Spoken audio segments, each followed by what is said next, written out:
L'activité sous-marin, l'objectif c'est de travailler le contrôle de la pression. Donc pour ce faire, on va avoir besoin de l'Apple Pencil puisque les autres stylets ne prennent pas en compte la pression.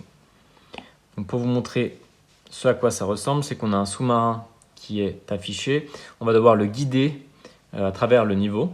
Et on va devoir le guider au niveau de la profondeur. Au niveau de l'avancée horizontale, dès qu'on va toucher la surface de la pastille bleue, le sous-marin va avancer automatiquement. Donc on a juste, entre guillemets, à s'occuper de la profondeur. Donc le principe, c'est que plus on appuie fort, plus le sous-marin descend.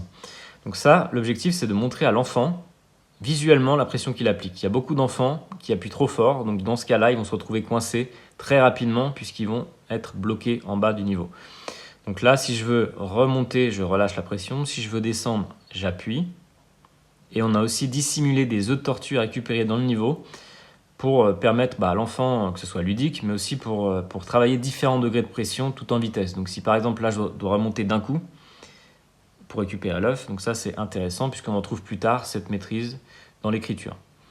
Donc là on avait un niveau essentiellement qui descendait donc pour faire travailler les pressions assez fortes, mais on a d'autres niveaux, typiquement celui-ci, donc on ajoute d'autres éléments au fur et à mesure des niveaux. Donc là, on est dans le noir, donc on a aussi une notion d'anticipation, puisqu'on doit voir les obstacles qui apparaissent.